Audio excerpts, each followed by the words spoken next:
शिवलिंग की स्थापना, उसके लक्षण और पूजन करने की विधि का वर्णन तथा शिवपद की प्राप्ति कराने वाले सत्कर्मों का विवेचन। ऋषियों ने पूछा, सूत जी, शिवलिंग की स्थापना कैसे करनी चाहिए, उसका लक्षण क्या है तथा उसकी पूजा कैसे करनी चाहिए, किस देश काल में कितनी चाहिए और किस द्रव्य से उनका निर्माण होना चाहिए। सूत जी ने कहा, महर्षियों, मैं तुम लोगों के लिए इस विषय का वर्णन करता हूँ। ध्यान से सुनो और समझो। अनुकूल एवं शुभ समय में किसी पवित्र नदी के किनारे या तीर्थ में के तट पर अपनी रुचि के अनुसार ऐसी जगह शिवलिंग की स्थापना करनी चाहिए जहां नित्य पूजन हो सके। पार्थिव द्रव्य से, जलमय द्रव्य से तथा तेजस पदार्थ से अपनी रुचि के अनुसार कल्पोक्त लक्षणों से युक्त शिवलिंग का निर्माण करके उसकी पूजन करने से उपासक को उस पूजन का पूरा फल प्राप्त होता है। संपूर्ण शुभ लक्षणों से युक्त शिवलिंग की यदि पूजा की जाए तो वह तत्काल पूजा का फल प्राप्त होता है। यदि चल प्रतिष्ठा करनी हो तो इसके लिए छोटा सा शिवलिंग अथवा विग्रह श्रेष्ठ माना जाता है, और यदि अचल प्रतिष्ठा करनी हो तो स्थूल शिवलिंग अथवा विग्रह अच्छा माना गया है। उत्तम लक्षणों से युक्त शिवलिंग की पीठ सहित स्थापना करनी चाहिए।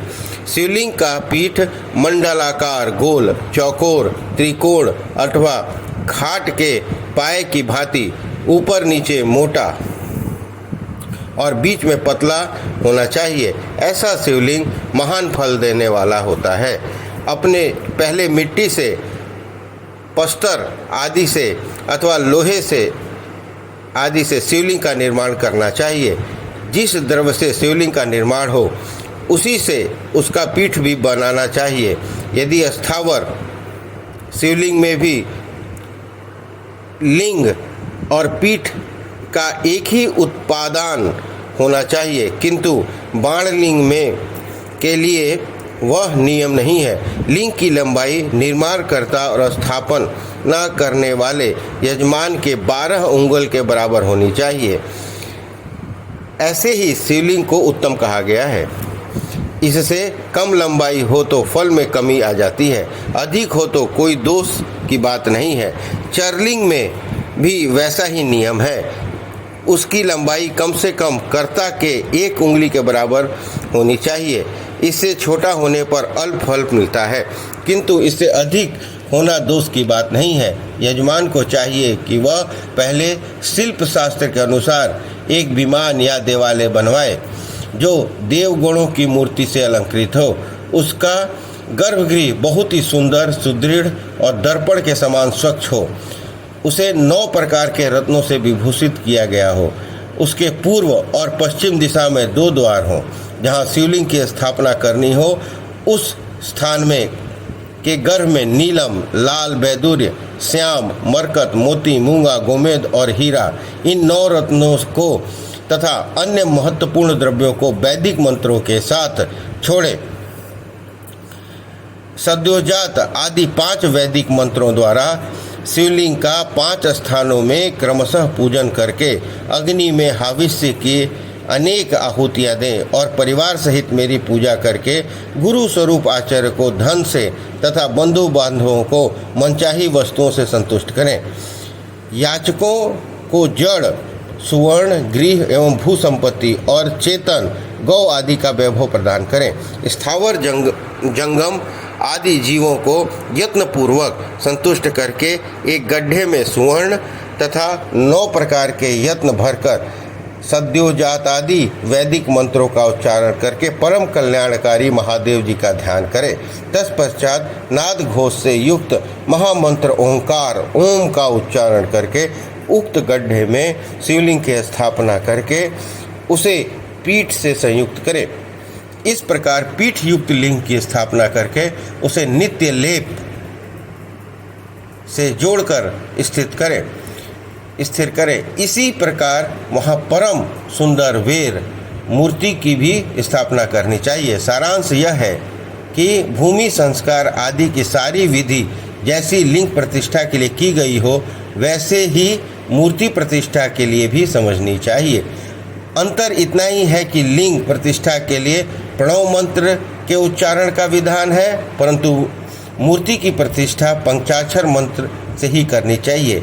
जहाँ लिंग की प्रतिष्ठा हुई है वहाँ भी उत्सव के लिए बाहर सवारी निकालने आदि के निर्मित मूर्ति को अवश्य रखना चाहिए।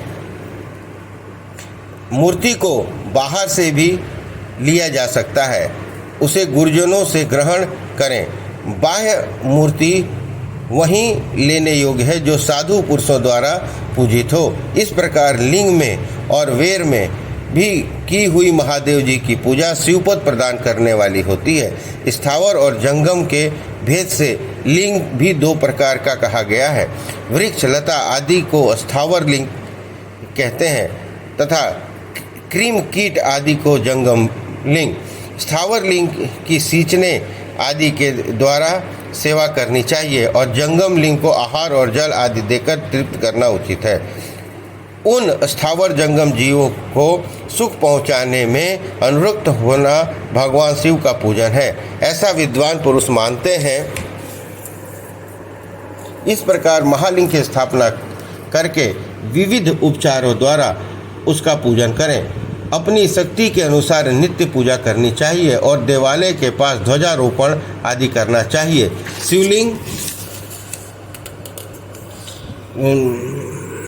शिवलिंग साक्षात शिव का पद प्रदान करने वाला है अथवा चर लिंग में षोडशोपचारों द्वारा यथोचित रीति से क्रमशः पूजन करें। यह पूजन की भी शिवपद प्रदान करने वाला है।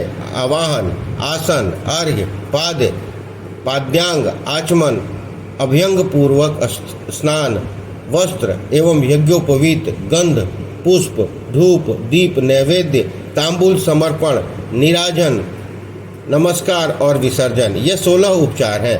अथवा अर्घ्य से लेकर नैवेद्य तक विधिवत पूजन करें। अभिषेक, नैवेद्य, नमस्कार और तर्पण, ये सब यथाशक्ति नित्य करें। इस प्रकार किया हुआ शिव का पूजन शिव पद की प्राप्ति कराने वाला होता है। अथवा किसी मनुष्य के द्वारा स्थापित शिवलिंग में, ऋषियों द्वारा स्थापित शिवलिंग में, देवताओं द्वारा स्थापित शिवलिंग में, अपने आप प्रकट हुए स्वयंभू लिंग में तथा अपने द्वारा नूतन स्थापित किए हुए शिवलिंग में भी उपचार समर्पण पूर्वक जैसे तैसे पूजन करने से या पूजन की सामग्री देने से भी मनुष्य ऊपर जो कुछ कहा गया है वह सारा फल प्राप्त कर लेता है। क्रमशः परिक्रमा, नमस्कार करने से भी शिवलिंग शिवपद की प्राप्ति कराने वाला होता है। यदि नियम पूर्वक शिवलिंग का दर्शन मात्र कर लिया जाए तो भी वह कल्याणपद होता है। मिट्टी, आटा, गाय के गोबर, फूल, कनेर, पुष्प, फल, गुड़, मक्खन, भस्म अथवा अन्य से भी अपनी रुचि के अनुसार शिवलिंग बनाकर तदनुसार उसका पूजन करें। अथवा दिन प्रतिदिन 10,000 प्रणव मंत्र का जाप करें अथवा दोनों संध्याओं के समय एक सहस्त्र प्रणव का जाप किया करें। यह क्रम भी शिवपद की प्राप्ति कराने वाला है, ऐसा जानना चाहिए। जब काल में मकरांत प्रणव का उच्चारण मन की शुद्धि कराने वाला होता है। समाधि में मानसिक जप का विधान है तथा अन्य सब समय भी उपांशु जप ही करना चाहिए। नाद और बिंदु से युक्त ओंकार के उच्चारण को विद्वान पुरुष समान प्रणव कहते हैं। यदि प्रतिदिन आदरपूर्वक 10,000 पंचाक्षर मंत्र का जाप किया जाए अथवा दोनों संध्याओं में से एक सहस्त्र का भी जाप किया जाए तो उसे शिवपद की प्राप्ति कराने वाला समझना चाहिए। ब्राह्मणों के लिए आदि में प्रणव से युक्त पंचाक्षर मंत्र अच्छा बताया गया है। कलश से किया हुआ स्नान, मंत्र की दीक्षा, मातृकाओं का न्यास, सत्य से पवित्र अंतःकरण करने वाला ब्राह्मण तथा ज्ञानी गुरु, इन सबको उत्तम माना गया है। द्विजों के लिए नमः शिवाय का उच्चारण का विधान है। द्विजेंतरों के लिए अंत में नमः पद का प्रयोग की विधि है, अर्थात वे शिवाय नमः इस मंत्र का उच्चारण करें। स्त्रियों के लिए भी कहीं कहीं विधि पूर्वक नमोंत उच्चारण का विधान है, अर्थात वे भी नमः वो शिवाय नमः का ही जाप करें।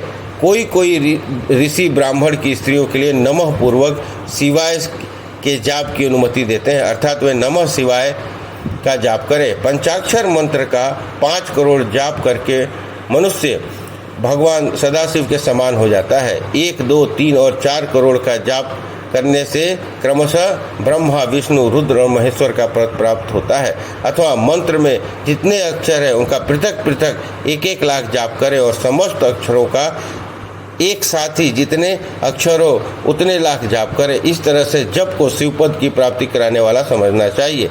यदि 1000 दिनों में प्रतिदिन 1 सहस्त्र जाप से क्रमशः पंचाक्षर मंत्र का 10 लाख जप पूरा किया जाए और प्रतिदिन ब्राह्मण भोज कराया जाए तो इस मंत्र को अभीष्ट कार्यों की सिद्धि होने लगती है। ब्राह्मण को चाहिए कि वो प्रतिदिन प्रातःकाल 1008 बार गायत्री का जाप करे। ऐसा होने पर गायत्री क्रमशः शिवपद प्रदान करने वाली होती हैं। वेद मंत्रों और वैदिक सूक्तों का भी नियम पूर्वक जप करना चाहिए। वेदों का पारायण भी शिवपद की प्राप्ति कराने वाला है, ऐसा जानना चाहिए। अन्याय जो बहुत से मंत्र हैं, अन्यान्य जो बहुत से मंत्र हैं उनका भी जितने अक्षर हो उतने लाख जाप करें। इस प्रकार जो यथाशक्ति जप करता है वो क्रमशः शिवपद मोक्ष को प्राप्त कर लेता है। अपनी रुचि के अनुसार किसी एक मंत्र को अपनाकर मृत्यु पर्यंत प्रतिदिन उसका जाप करना चाहिए अथवा ओम इस मंत्र का प्रतिदिन 1 सहस्त्र जाप करना चाहिए। ऐसा करने पर भगवान शिव की आज्ञा से पूर्ण मनोरथ की सिद्धि होती है। जो मनुष्य भगवान शिव के लिए फुलवाड़ी, बगीचे आदि लगाता है तथा शिव के सेवा कर्मों के लिए मंदिर में झाड़ने बहारने आदि की व्यवस्था करता है, वह उस पुण्य कर्म को करके शिवपद को प्राप्त कर लेता है। भगवान शिव के जो काशी आदि क्षेत्र है उसमें भक्तिपूर्वक नित्य निवास करें। वह जड़ चेतन सभी को भोग और मोक्ष देने वाला है। अतः विद्वान पुरुष को भगवान शिव के क्षेत्र में आमरण निवास करना चाहिए। पुण्य क्षेत्र में स्थित बावड़ी, कुओं और पोखर आदि को शिव गंगा समझना चाहिए। भगवान शिव का ऐसा ही वचन है, जहाँ स्नान, दान और जप करके मनुष्य भगवान शिव को प्राप्त कर लेता है। अतः मृत्यु पर्यंत शिव के क्षेत्र का आश्रय लेकर रहना चाहिए। जो शिव के क्षेत्र में अपने किसी मृत संबंधी का दाह संस्कार, मासिक श्राद्ध, सपिंडीकरण अथवा वार्षिक श्राद्ध करता है अथवा कभी भी शिव के क्षेत्र में अपने पितरों को पिंड देता है, वह तत्काल सब पापों से मुक्त हो जाता है और अंत में शिवपद प्राप्त करता है। अथवा शिव के क्षेत्र में 7, 5, 3 और 1 ही रात निवास कर ले। ऐसा करने से भी क्रमशः शिवपद की प्राप्ति होती है। शिव लोक में अपने अपने वर्ण के अनुरूप सदाचार का पालन करने से भी मनुष्य शिवपद को प्राप्त कर लेता है। वर्णानुकूल आचरण से तथा भक्ति भाव से वह अपने सत्कर्म का आशय अतिशय फल पाता है। कामना पूर्वक किए हुए अपने कर्म के अभीष्ट फल को शीघ्र प्राप्त कर लेता है। निष्कामना भाव से किया हुआ सारा कर्म साक्षात शिवपद की प्राप्ति करने वाला होता है। दिन के 3 विभाग होते हैं, प्रातः, मध्याह्न और संध्याह्न, सायाह्न। ये इन तीनों में क्रमशः 1-1 प्रकार के कर्म का संपादन किया जाता है। प्रातः काल को शास्त्र विहित नित्य कर्म के अनुष्ठान का समय जानना चाहिए। मध्याह्न काल सकाम कर्म के लिए उपयोगी है तथा सायं काल शांति कर्म से के उपयुक्त है, ऐसा जानना चाहिए। इस प्रकार रात्रि में भी कभी समय विभाजित किया गया है। रात में 4 पहर में से बीच के 2 पहर है जिसे निशीथ काल कहा गया है। विशेषतः उसी काल में हुई भगवान शिव की पूजा अभीष्ट फल को देने वाली होती है। ऐसा जानकर कर्म करने वाला मनुष्य यथोक्त फल का भोगी होता है। विशेषतः कलयुग में कर्म से ही फल की सिद्धि होती है। अपने अपने अधिकार के अनुसार ऊपर कहे गए किसी भी कर्म द्वारा शिव आराधन करने वाला पुरुष यदि सदाचारी हो, पाप से डरता है, तो वह उन कर्मों को पूरा फल